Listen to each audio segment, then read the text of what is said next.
Kevin Feige, you're not slick. This was my idea.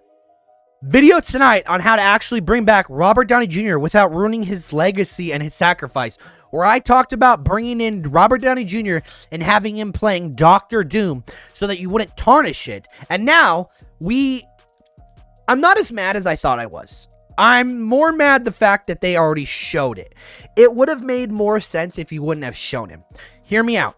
I have two ideas on how you can perfectly keep the role of Robert Downey Jr.'s Tony Stark without tarnishing the sacrifice.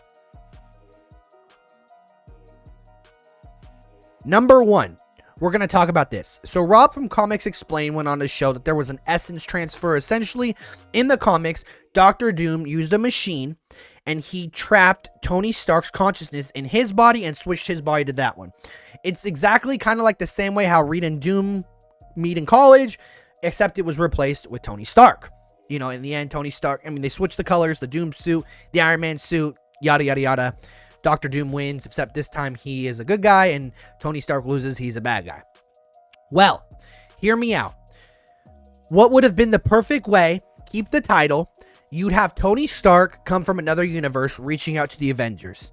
You know, he's in a panic, his armor's damaged, he's like, listen here, Avengers.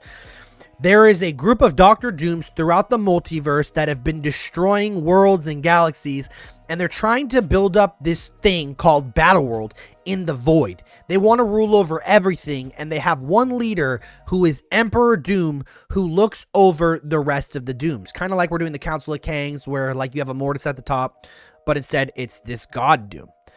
You'd have the Avengers and this Iron Man, and they'd be stopping, you know, and he'd be in silver armor, which would kind of be like Superior Iron Man, but he's not bad. And they're destroying different Dooms. They're going through, it's kind of like a time runs out kind of thing, where this Tony Stark is like, okay, we need to do this, we need to do that, we need to do this, and we need to do that in order to stop them. In the end, after all of the Dooms are destroyed and stopped, Tony Stark's armor opens up, and it reveals the Doctor Doom suit. He is Doctor Doom. He starts killing off all these different Avengers, and we see he grabs the power at the end of the Beyonder, and he dons the white suit. This is God Emperor Doom. He is the ruler. To which then, obviously, it's going to either, like, they sent out a beacon or whatever, and it goes out to different multiversal characters. We see at the very end in the post-credit scene, it shows Loki, and Loki understands what he has to do. He pulls all these characters in front of him while he's on the chair. Tobey Maguire's Spider-Man, Deadpool, Hugh Jackman's Wolverine, yada, yada, yada, yada. And he says, like, you know, and Cap with Mjolnir. We need all of y'all to stop this bigger threat. The entire multiverse is at threat by this one figure, God Emperor Doom, who wants to rule it all and create the universe in his image.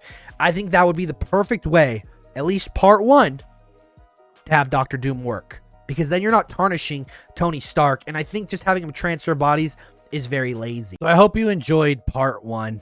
Obviously, I'm working on part two right now. It's going to have a little bit different kind of aspect ratio to it. Like, what if Thanos won in Endgame, and how it would carry over to Tony Stark losing his mind and becoming the very thing he swore to defend the Earth from. Stay tuned.